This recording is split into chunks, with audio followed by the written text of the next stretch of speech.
प्यारे स्टूडेंट, आज हम फिजिक्स में जो सेंटर परीक्षा में पूछने वाले हैं 2025 में, उस क्वेश्चन को हम बताने जा रहे हैं। इस चैनल का नाम है बाबू नीतीश रंजन क्लासेस। इस चैनल को सभी स्टूडेंट के साथ शेयर करें और सभी स्टूडेंट के कहिए कि इस वीडियो को देखें। अब आगे हम चलते हैं। देखिए क्या कह रहा है जी, प्रकाश क्या है। कौची कह रहा है बाबू, प्रकाश क्या है। तो हम बारीकी से लिख के आप समझाते हैं, ठीक। देखिएगा, उत्तर से लिखते हैं। कौची से? उत्तर देख के। उत्तर यानी हम एग्जाम में जैसे बोलेंगे ऐसे ही लिखना है। तब प्रकाश वह भौतिक कारक है। प्रकाश प्रकाश वह भौतिक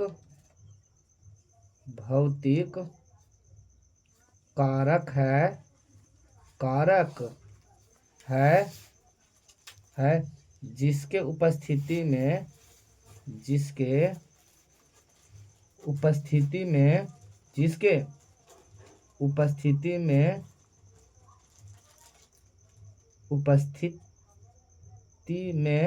जिसके उपस्थिति में हम लोग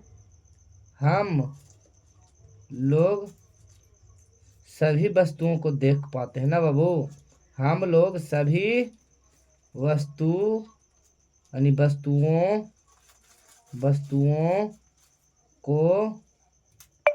को देख पाते हैं। देखिए, पूछेगा कि प्रकाश क्या है, तब बताना है कि प्रकाश वह भौतिक कारक है जिसके उपस्थिति में हम लोग सभी वस्तुओं को देख पाते हैं। उसे क्या कहते हैं? उसे क्या कहते हैं? उसे प्रकाश कहते हैं ना बाबू। आप लोग का समझ में आ गया होगा। प्रकाश कहते हैं ना, प्रकाश कहते हैं। अब आगे चलते हैं। एकदम ध्यान से देखिएगा बाबू। एकदम सेंटर परीक्षा में पूछेगा एक आध गो क्वेश्चन, यानी संभावना जताया जा रहा है। देखिए, किरण किसे कहते हैं? प्रकाश जिस पथ, यानी पथ के मतलब होता है रास्ता बाबू। पथ के मतलब रास्ता। तब किरण जिस पथ पर, प्रकाश जिस पथ पर चलती है उसे क्या कहते हैं? किरण कहते हैं। ध्यान से देखिएगा, आगे लिखते हैं। उत्तर लिखना है आगे। देखिए, उत्तर देके ऐसे करना है, उत्तर और लिख के उत्तर देके डैश देना है। तो देखिए, प्रकाश जिस पथ पर चलती है, प्रकाश जिस पथ, यानी पथ के मतलब पथ पर चलती है उसे क्या कहते हैं बाबू? उसे किरण कहते हैं ना बाबू।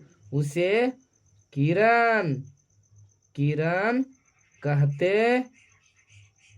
कहते हैं। आप लोग का समझ में आ रहा होगा बाबू। एकदम ध्यान से देखिएगा, एक आध गो आने वाला है। देखिएगा, अब चलते। आवर्धन से आप क्या समझते हैं ना बाबू? आवर्धन से आप क्या समझते हैं? ध्यान से देखिएगा, आवर्धन के परिभाषा देते हैं। कहीं भी उत्तर देना है। क्या देना है बाबू? उत्तर देके डैश देना है। उत्तर देके डैश देना कि आवर्धन किसे कहते हैं। देखिए, प्रतिबिंब की ऊंचाई, प्रतिबिंब यानी प्रतिबिंब के ऊंचाई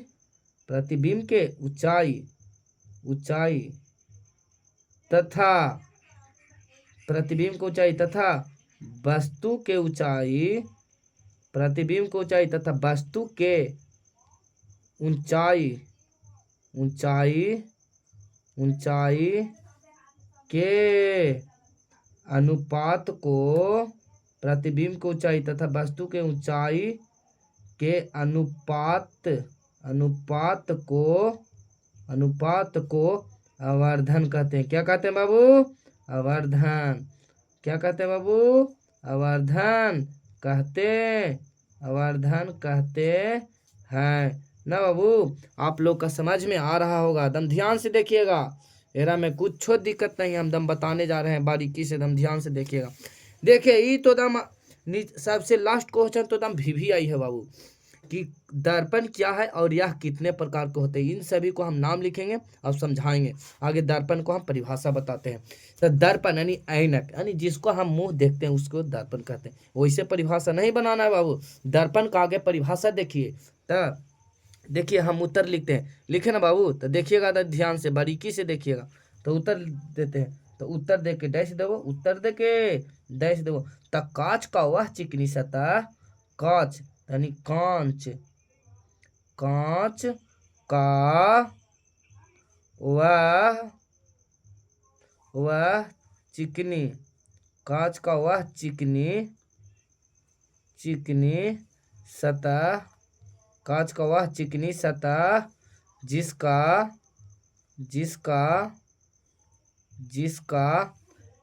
एक भाग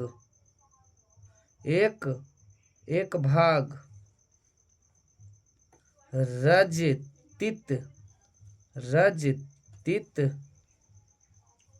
जिसका एक भाग रजतित कलाई रंगाई किया जाता है, जिसका एक भाग रजतित कलाई रंगाई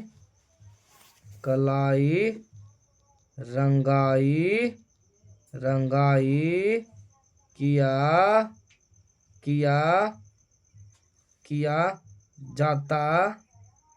जाता है, तथा दूसरा भाग परावर्तक होता। तथा दूसरा भाग क्या होता बाबू?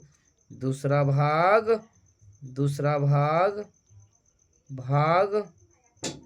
परावर्तक, यानी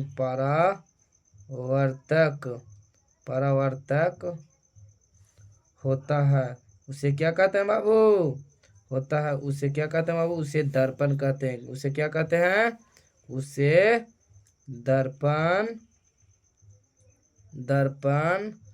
कहते हैं। एगो ऑब्जेक्टिव बनेगा कि कहेगा कि दर्पण का पीछे का भाग क्या यानी कलाई रंगाई किया जाता है, तथा दूसरा भाग, तो देखिए कहेगा कि चांदी का लेप किस में होता था? कोची में, यानी दर्पण में। चांदी देख, आगे चांदी का लेप किया जाता है, फिर बाद में रंगाई यानी पेंट किया जाता है, जिसी को बोल जाता है कलाई और रंगाई। और जब कहेगा कि दर्पण में किस चीज का लेप होता है, तो क्या कहना है बाबू ऑब्जेक्टिव में? चांदी का लेप। अब आगे लिखते हैं कि दर्पण कितने प्रकार का होता है। तो देखिए बाबू, नोट हम लिखते हैं, एरे में लिख देते हैं। देखिए दर्पण मुख्यतः दो प्रकार की होती है। दर्पण मुख्यतः दो प्रकार के होती है ना बाबू। दर्पण मुख्यतः कितने प्रकार की होती है? दो प्रकार के। दम ध्यान से देखिएगा, लिखते हैं कि पहला में कौन होता है और दूसरा में कौन। तो ए में होता है समतल दर्पण।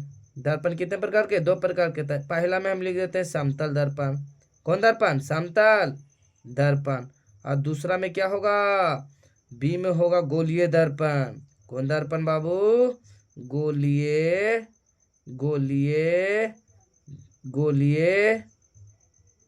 दर्पण। अब बताइए कि समतल दर्पण किसे कहते हैं और गोलीय दर्पण किसे कहते हैं, अब अगला वीडियो में हम बताएंगे। मेरा YouTube channel Nitish Ranjan classes है, इस चैनल को सब्सक्राइब करें और सभी प्यारे दोस्तों के साथ शेयर करें। धन्यवाद बाबू। अगला वीडियो में